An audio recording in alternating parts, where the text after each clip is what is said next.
ঘরে বউ বাচ্চা রেখে তৃতীয় বিয়ে করতে এসে স্ত্রীর কাছে হাতে নাতে ধরা খেলেন স্বামী। শুধু তাই নয়, স্ত্রী যেন এই ঘটনার কোনরূপ প্রতিবাদ না করেন সেই জন্য ঘুমন্ত স্ত্রীর জামা কাপড় খুলে ভিডিও ধারণ করেন এবং সেই ভিডিও ভাইরাল করার হুমকি দেয় স্বামী।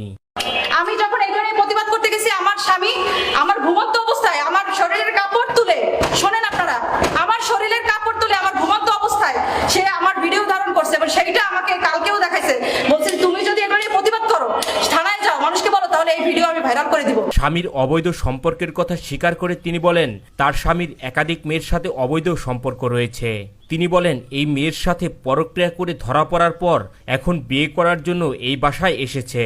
দুইটা করছে লিগেল, আমি একটা আর পুতুল নামে একটা, ওই ঘরে তন্ময় নামে একটা ছেলে আছে আর আমার ঘরে আছে আমার মেয়ে, আর এই ইল্লিগাল আরো দুইটা আছে, সেখানেও একটা মেয়ে আছে। ভুক্তভোগী এই স্ত্রী বলেন তার কষ্টে অর্জিত সমস্ত টাকা পয়সা তার স্বামী এখানে নিয়ে এসে এখন এই সুগার মামিকে বিয়ে করার জন্য পায়তারা করছে। আমাকে বিয়ে করার পর তার রূপ চেঞ্জ হয়ে লাক্সারি একটা গেটআপ নিয়ে এসে চলে, সেটা কি আপনারা বোঝেন না? সেটা বুঝে শুনেই তো এই মেয়ে এই টোপটা ফেলেছে। সে তার টাকা দিয়ে সবকিছু সেটিং দিতে চায়, সে একজন সুগার মাম্মি সাজতে চায়।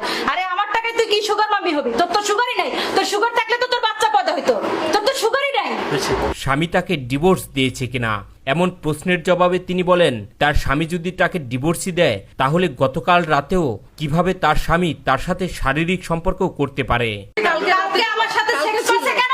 ডিভোর্সের সেক্স হয় কেন আমার বাসায়? বলেন, আমাদের সহ্য হচ্ছে না। ভাই, আমার বাচ্চাটা না খায় সন্ধ্যা থেকে। সন্ধ্যা থেকে আমার বাচ্চাটা এখন দুধ হচ্ছে বের কর।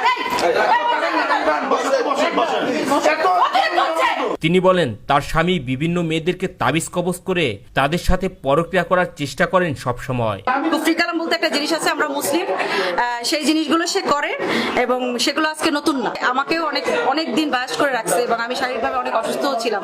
এই মেয়েকেও করছে, এর আগেও করছে এবং যখন যেই মেয়েকে সে চায় সেই মেয়েকে ওইভাবে সে পটায়। তবে স্ত্রীর এসব অভিযোগ অস্বীকার করে স্বামী জানান তার স্ত্রীর বিভিন্ন ছেলেদের সাথে সম্পর্ক রয়েছে। স্ত্রী বিভিন্ন ধরনের নেশা গ্রহণ করে জানিয়ে তিনি বলেন যখনই তিনি এসব জানতে পেরেছেন তখনই তার স্ত্রীকে তিনি ডিভোর্স দিয়েছেন। ও হচ্ছে লুকায় বিয়ে করছে আমার। ও বলছে ও বিবাহিত না, ও আনমেরিড, ও কুমারী। আমি বলছি ঠিক আছে, তাহলে বিয়ে তো একটা মানুষ পুরুষ মানুষ করবে।